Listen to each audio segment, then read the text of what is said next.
All right, we begin free agency with some sad news.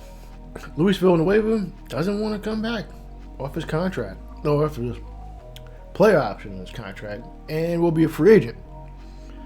Fortunately, nothing we can really do about it, other than maybe try to re-sign him. So we will keep pushing. Damn it, so is Kyle Lewis. This is ridiculous. Well, guess we'll be looking for another outfielder at this point. All right, turns out Kyle Lewis can be offered a contract. He wants 14.3, which is slightly more than I think the 12 he wanted, or 12 his option was. Only thing is, I don't think I want to give him 5 years. Given the rest of the outfield situation, I'll pay him, just not for that long. I will front load this deal so he gets his money now. Actually, I don't know how he's every day should be star. I think that's a fair deal. I'm not even going to give him an option for age 33? 32. I forget which it is. If he takes it, cool. If not, he's got a qualifying offer. Josh Van Meter again wants crazy money. And we'll let both him and Yohan Lopez pretty much walk at this point. They've both got qualifying offers. All right. Lewis does accept his contract, but the other two individuals will not, so they will become free agents. Let's take a look at the entire free agent board as we speak.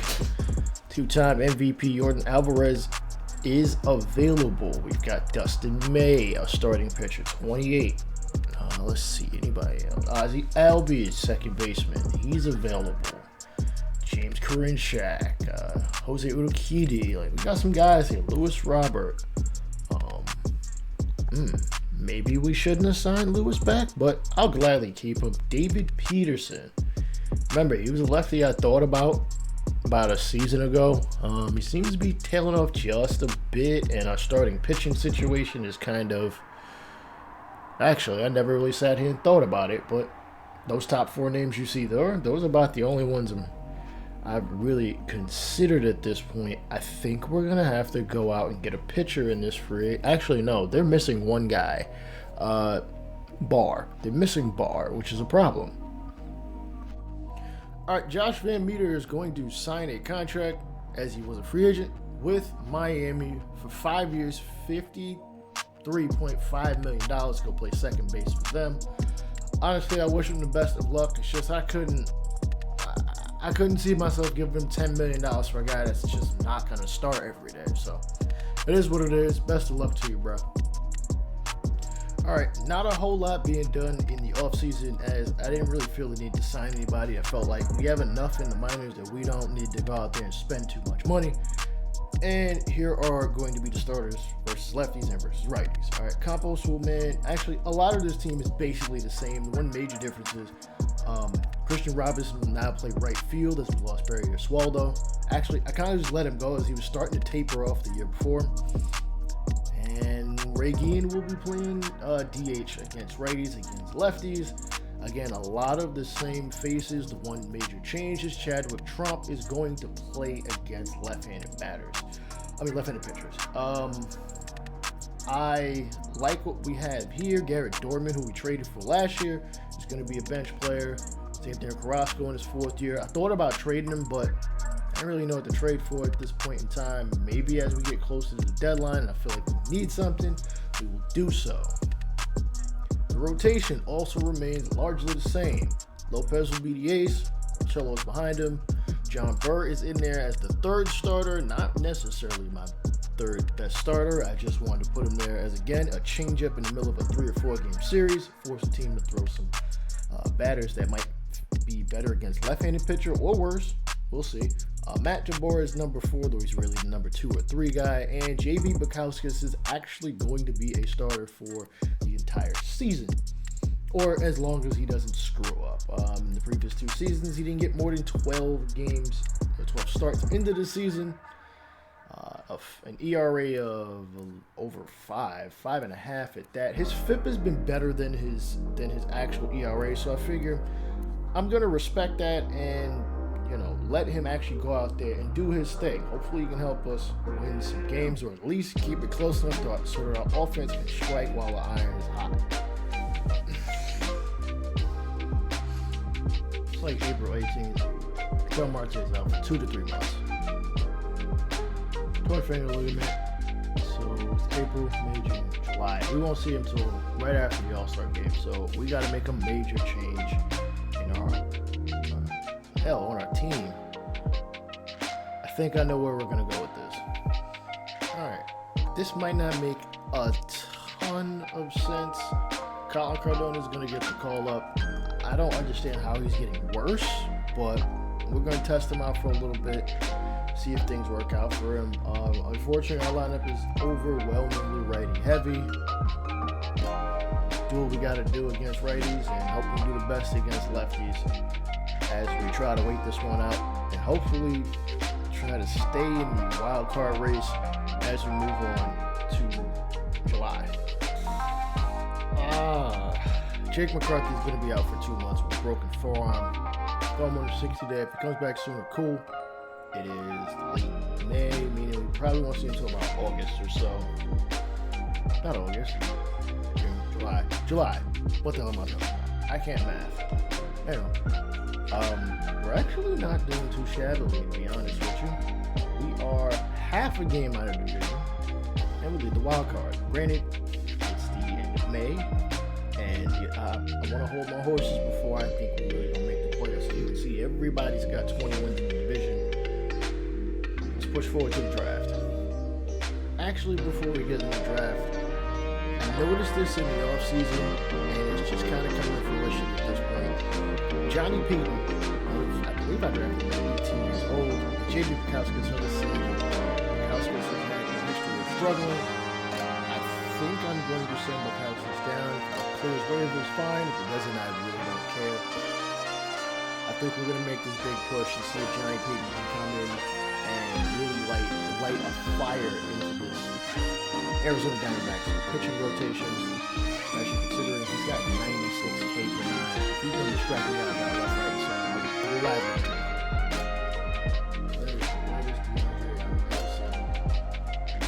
Alright, before we touch on the draft, I just thought, I feel like a proud papa when I see this. Now, granted, the All-Star game is not for at least another month. Joe Courson is leading third baseman in All-Star voting. And that potential might really be coming to fruition at this point. Now, let's look at the draft. Alright, okay, we drafted a first rounder, 2 outfielders, starting pitcher, closer, a third baseman, and a relief pitcher. Best potential, Jeff Curley is a left fielder, and Eric Roll is a first baseman. He's got plenty of time to come up and man first base behind Pete Alonso whenever his contract is done with us. Now, I visibly remember saying that Marte would be back in July. I stupidly meant to say June. Oh well, he's back, and let's see how Colin Cardona played in his place. As you can see up above me, he played okay, but I mean, he didn't really give us much production, so we're going to send him back down. He's going to end up on waivers if somebody claims him, fine, but at this point, at age 24, I don't know if he's ever going to become the player we think he's going to be. He started out about a 75, and he's basically gradually just regressed every single year. I don't know why, but it is what it is. It's officially the All-Star break, and as you can see, we are right there for a wild card spot. 2 games behind the Padres, though technically we're not behind anybody as we hold that 5th playoff spot. Let's take a look at the halfway point numbers. Christian Pache is a 90 overall player. I never would have thought we'd have gotten at this point. He's actually coming through offensively, as you can see the past 2 seasons, really. He's come on, he's hitting the ball, he's hitting for power. He's not getting nearly as many steals as I would have liked, but I mean, I can't do anything about that. Vincent Campos batting a solid 280. Joe Courson, 332 average. I think he's like top 10 in batting average in the National League, and probably all of baseball. Pete Alonso, 24 home runs. RBIs. Kyle Lewis, 18 home runs, 54 RBIs. We're getting production from guys. Marte obviously missed some time. Maybe I'll swap him out. Danny Jansen is basically a waste of time. Paying him out. Basically, pretty garbage. Out Thomas I called up as McCarthy was out. Roscoe hitting well, but he's not getting many of these. Garrett Dorman, he actually hasn't played too bad, replacing Marte. If we let Marte go with his last year's contract, Dorman could easily just slide right into that second and keep things being essentially the exact same player as far as positions that they play. Second and third, though Marte is short. Also, Chadwick Trump, Colin Corbin Carroll holding things down there. The rotation, 10-4 Pablo Lopez. Bartolo Rivera has established himself as the man of his team. Though his win-loss record doesn't show it. 87 overall. John Burr, 4-7. Kind of need him to come through at some point. Matt Tabor, 6-3 with a 3.63 ERA. And Johnny Peden is getting some strikeouts, but he's not exactly getting the W's. But it is what it is. Again, we're right there in the wild card hunt. Let's see. I think Pete Alonso might be defending his home run derby championship. All right, welcome to the 2026 home run derby. Pete Alonso will defend his home run derby championship from last year. Looking to become one of, I think, like 3 people to ever win 3 home run derbies in a career. And we'll just jump to his ABs: Juan Soto, Javier Baez, Christian Hero, Kyle Schwarber, Reese Hoskins, Framil Reyes, and Gleyber Torres all will participate as well. All right, on the left-hand bracket, it'll be Torres versus Baez. Alonso will face Reese Hoskins right now. Alonso, 313 career home runs to his name. I cut this down to 1 minute because I don't want to be here forever just as much as y'all don't want to be here forever. First pitch, he's going to hit this one to left as Globe Life Field gets its first All-Star game. Pulls this one to left, and it is, I think, gone. Okay, it does come out. 427. Just has to hit 2 440-foot shots in order to get himself a 30-second bonus. That'll be number 2, just a little short of that number. Pulls this one to left, and, oh, nope, that is foul. Shot to dead center. I keep forgetting I don't think I've actually seen a game played here in Globe Life. 442. He just needs one more for 30 seconds of bonus time. Can he get number 4? Hits it in the left, and I believe that is near the bullpen. 429. He's gotta hit one out to get more time. Pulls it, of course, to left, and it is going to get out at 418 if he can see another pitch. He does. He's gonna pull it, but it's gonna be foul. He really rushed that one. All right, we'll end up with 5. I think we'll see how Reese Hoskins does. He has 336 home runs, and of course y'all can't see it because my stupidness is in the way. There we go. That looks a lot better. Right, he's got to get 5. The NL MVP hits this one to left, and it is gone 375 feet. Another shot to left of center, and it's going to get out at a distance 457. Got to hit one more 440-foot shot, and it is to left, and it'll be going at 442. He's earned 30 seconds of bonus time. He just might eliminate Pete Alonso. Hit down the line of left, and it is foul. Oh my goodness, another uppercut shot, and looks like he's going to have number 4, 445. Just needs one more to tie, 2 more to advance. Hits this one to left. It is gone 448. It is tied. He just might end it before the 30 seconds is needed. He hits this one off the end of the bat to right, and I actually never noticed that jut in right field, as a matter of fact. Again, I've never seen a game at Globe Life because pandemic season, they only played the World Series there. I don't really remember much of it. 425, and unfortunately, Pete Alonso is going to be eliminated. And I'm just going to move on to the All-Star game. All right, MLB the Show 20. Cover man Javier Baez will win this one, defeating Rhys Hoskins in the finals. As you can see there, remember he's a member of the Texas Rangers. He signed a deal with them, I believe, after the very first season, securing that bag. Our All-Stars are as follows. Pete Alonso making it yet again, 24 home runs with 71 RBIs and 280 average. And Kyle Lewis with 18 home runs, 54 RBIs, and a 283 average. Joe Courson is actually number 2 in batting average, just behind Cody Bellinger by 16 points. If he can keep hitting the way he's been hitting, or even better, he will win himself a batting title, and believe me, that'd be a nice accolade on the back of the baseball card. All right, the Dodgers pitching staff is decimated by injuries, and they're about 5.5 games behind us. This is the trade deadline. I've thought about some players I wanted to trade, one of which almost was Ketel Marte, but decided we needed to put our foot on the gas just a little bit more and get ourselves a catcher. Now, how I'm going to do this? Actually, I want to get, I'm going to get Danny Jansen the hell up out of here. I don't want him here. He's not doing anything for us. And maybe, just maybe, he can do something for himself out in LA. We're going to pull the trigger. Keibert Ruiz is now our new catcher. Oh my goodness. We can't catch a break.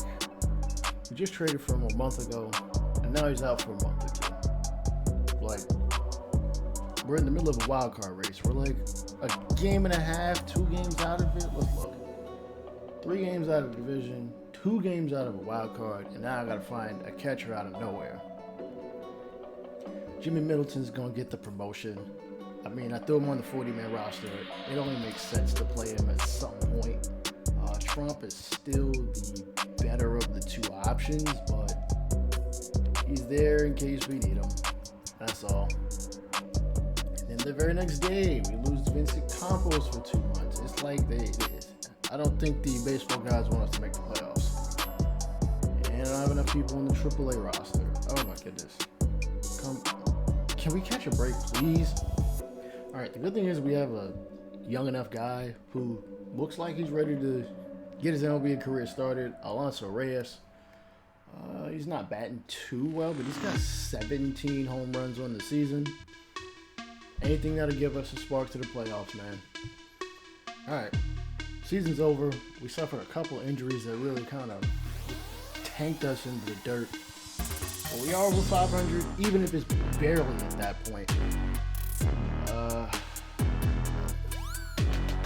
We're on the right track. It's just, we're not, I don't know. There may be some major changes that need to happen. Let's look at the award winners and such.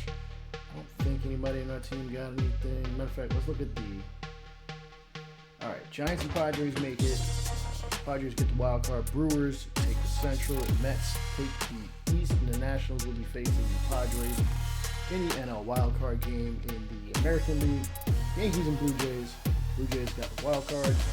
Twins win the Central. Astros and Athletics both clinch a spot. The winner of 163 will get the division. Loser will get the wild card. Yeah, that's the wild card. And we'll see where that goes.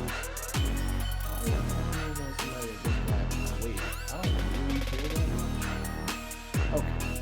Alright, Pete Alonso leads the league in home runs, in RBIs, in runs scored. Gold Glove Awards going to both corner outfielders, Kyle Lewis and Christian Robinson. Pete Alonso named the NL MVP. It's just a shame we didn't do enough to make the playoffs. Like, I love the accolades, but I want the tangibility of being in the playoffs. And it's a shame we're not going to get that this year.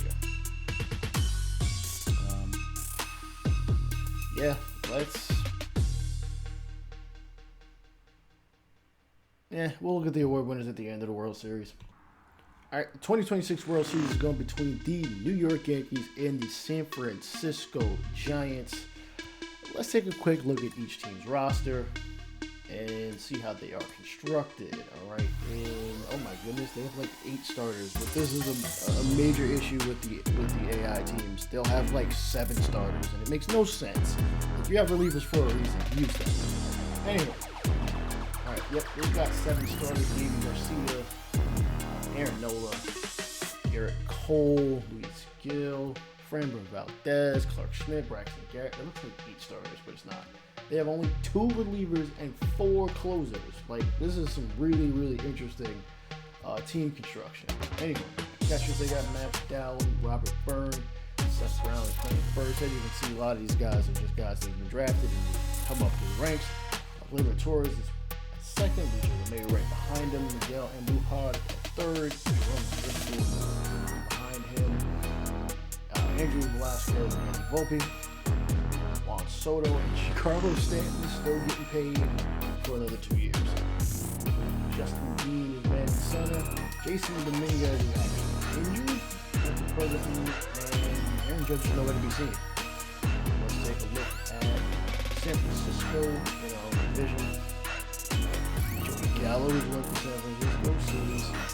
Sealy TS is in right. We got Hunter Bishop, Mauricio Dubon, and Alexander Canario. Avians is in left. Marco Luciano is in short. Luis Toribio is at third. Cesar Mora and Enrico Urbina at second. Freddie Freeman at first. Looking like he's playing out the last. Jeez, please, 2 years of his contract. Remember, earlier in the series, the Giants, they signed like 3 first basemen, which was ridiculous. And Freddie Freeman is the only one that has lasted this long.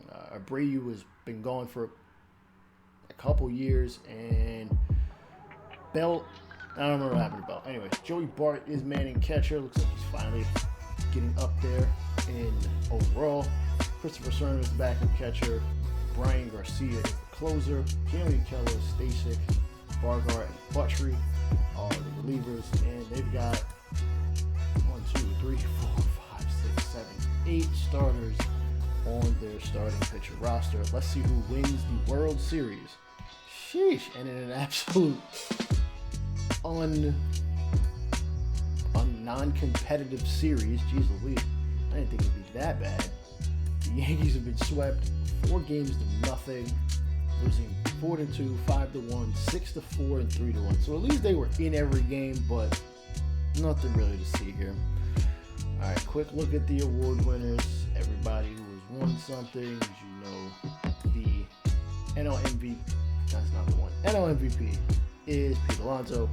Juan Soto wins it in the American League. I think that's his 4th, and he's actually the 2nd player in baseball history in this universe to have won an MVP in either league in their career. Cy Young goes to Jose Barrios, Noah Syndergaard, Cody Bellinger, Gleyber Torres fight it out for the batting title. Oh wow. What's his name fell off? Mr. Courson. Yep. Joe Willard wins reliever of the year. Caleb Ferguson, Derek Haler, Richie Campos, Mike Trout is still in the league. Don't forget about him. He wins the Hank Aaron Award despite I don't even think he was even running for the MVP. 34 years old and still has 4 years left in that contract. How is he one of the few? How is he? He must be tuned some kind of way to where he slowly tapers off, which I'm not against. I mean, he's only 34. He's gonna fall off like a rock off a cliff in a minute. Odell goes to Grayson Rodriguez. Derek Rodriguez wins it in the National League. Daryl Cooley, Bo Naylor, Seth Brown, Renato Nunez, Wilbur Santiago, Wilmer Flores, Sherton Apostle, Cody Hose, Francisco Lindor, J.P. Crawford, Giancarlo Stanton, Kyle Lewis wins it for us. Finally have a Gold Glove winner. Victor Reyes, center, Alex Verdugo, Franklin Labor, Christian Robinson getting a Gold Glove. Right field, Silver Slugger goes to Noah Syndergaard and Lourdes Gurriel Jr. for like the 8th time in a row. Corey Lee, another Silver Slugger to add to his mantle. Adley Rushman, Pete Alonso, Jarrett Walsh, Gleyber Torres, Keston Guerra, Luis Toribio, Alex Bregman, Xander Bogaerts, Lindor, won it like 5 years in a row.